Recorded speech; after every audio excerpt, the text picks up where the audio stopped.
Good morning, everyone. My name is Rabbi Director of Pastoral Care here at Gurwin Jewish. I hope everyone is doing well. I hope everyone had a wonderful holiday season. As we now start heading into the winter, and we start the new yearly cycle of reading of the Torah from the beginning, from creation of the world. And we'll speak a few minutes about this week's parsha, very interesting, fascinating parsha of Noah and the ark and his sons and the story. We'll discuss that shortly in a few minutes. But we'll begin our Oneg Shabbat like we always do with the singing of Shalom Aleichem as we welcome in Shabbos angels, the Shabbat angels into our lives, into our homes every week. Shalom Aleichem Malachei HaShoreis Malachei Elyon Mi Melech Malachei Amlochim Kadosh Baruch Hu. Shalom Aleichem Malachei HaShoreis Malachei Elyon Mi Melech Malachei Amlochim Kadosh Baruch Hu. Shalom Aleichem Malachei HaShoreis Malachei Elyon Mi Melech Malachei Amlochim HaKadosh Baruch Hu. Boachem leShalom Malachei HaShalom Malachei Elyon Mi Melech Malachei Amlochim HaKadosh Baruch Hu. Boachem leShalom Malachei HaShalom Malachei Elyon Mi Melech Malachei Amlochim HaKadosh Baruch Hu. Boachem leShalom Malachei HaShalom Malachei Elyon Mi Melech Malachei Amlochim Kadosh Baruch Hu. Baruch Hu Ni leShalom Malachei HaShalom Malachei Elyon Mi Melech Malachei Amlochim HaKadosh Baruch Hu. Baruch Hu Ni leShalom Malachei HaShalom Malachei Elyon Mi Melech Malachei Amlochim HaKadosh Baruch Hu. Teizchem leShalom Malachei HaShalom Malachei Elyon Mi Melech Malachei Amlochim HaKadosh Baruch Hu. Teizchem leShalom Malachei HaShalom Malachei Elyon Mi Melech Malachei Amlochim HaKadosh Baruch Hu. As mentioned, we just began the new cycle of reading the Torah every year, which we finished the cycle on the last day of Sukkot, Simchas Torah.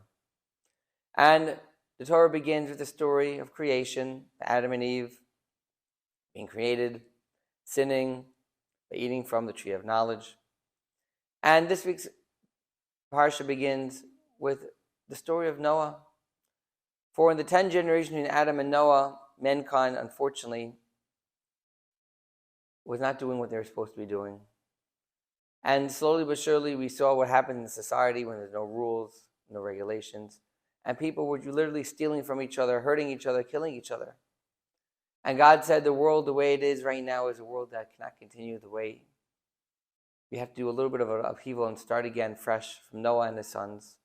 Noah was a righteous person, And although the commentators debate about how righteous was he compared to other people, our forefathers and Moses, but ultimately one can imagine if you live in a world which is so corrupt and you stay straight, even if you may not be the greatest person, but certainly by the mere fact that you do not get caught up in the corruption around you, that itself is a sign of greatness. So God told Noah, create a boat, an ark, that you should live on it. And there are many, many miracles that happened with the ark, the animals coming forth on the ark, Noah feeding them on the ark. And finally his family gets on the boat, and the world still continues not to do the right thing. For God commanded Noah to build the ark in over 100 years, slowly. This way people will walk by, they'll see what's going on and know it said, God spoke to me. He says the world will be destroyed if you don't change your ways. And although the fact that it started to rain harder and harder, still the people of that generation did not want to change their lives. So Noah and his family got up on the ark, and in 40 days it was a rain, miraculous rain that just wiped out all the inhabitants of the world. And Noah got off the boat, and a new beginning began of the world, a world of people who are doing the right thing, not being corrupt, serving God the right way. We'll continue more of the story in a few minutes.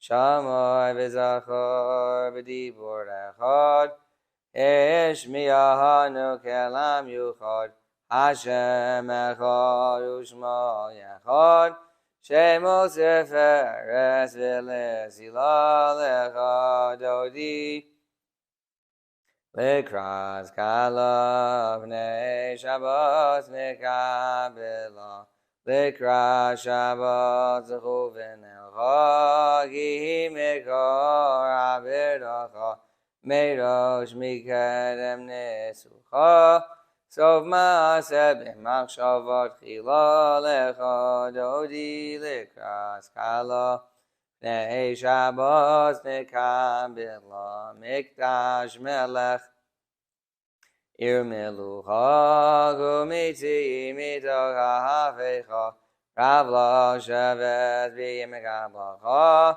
Hu yachamol alayechem lo lecha dodi lekras kala Nei Shabbat nekabela Hisna'ari me'afar kumi Livshi bigdei zevartei chami Al yar ben yishai beis alachmi Karva el nafshigi ala lecha dodi lekras kala Nei Shabbat nekabela Hisna'ari me'afar kumi Livshi bigdei zevartei chami Al yar ben yishai beis alachmi Karva el nafshigi ala lecha dodi lekras kala Nei Shabbat nekabela Lo sei voshi v'lo si kami Ma te shochachi u'matami b'hach yachsu Ani yami v'nivnes ha'ir al tila lecha dodi lekras kala Nei Shabbat nekabela Boi b'shalom atares pala Gamberina uvetzahala Tochem unei yam segula Boi kala lecha dodi lekras kala Nei Shabbat nekabela. And the story continues with Noah. He gets off the ark, and God shows him a rainbow and said, this is my promise, that I will no longer do something like this in the world to mankind. And although obviously mankind throughout the generations, throughout the years, does not always live up to the expectations from us in the world, God still made a promise to us. He will never destroy the world again.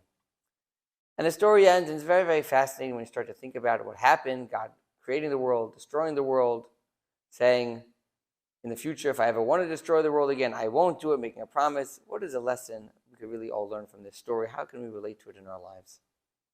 And one of the answers, I believe, is the following. We have ups and downs in life. There's times when we're doing what we're supposed to, and times when we're not doing what we're supposed to. And there's times where God's angry at us, and there's times where God is happy with the way we act. But what God said to Noah at the end was the following, with the rainbow. The rainbow represents peace. What is the peace between God and us and all of us? That even at a time when we're not doing what we can, and God may say to himself, I'm a little bit upset at you, but still I care about you to a point where I will let the world go on and hopefully guide you to do the right thing. Because ultimately, if someone's in a relationship with somebody else and then they upset them, what's a better option? They ignore you, they don't listen to you, they walk away, or they say, I'm a little bit upset, but I know you're going to do better and you're going to change. The latter is a greater way. And as long as we know God is with us, even when we're not doing the right thing, but we know he's there every step of the way, that gives us tremendous encouragement to get through difficult times and move forward and act in the best way that we can.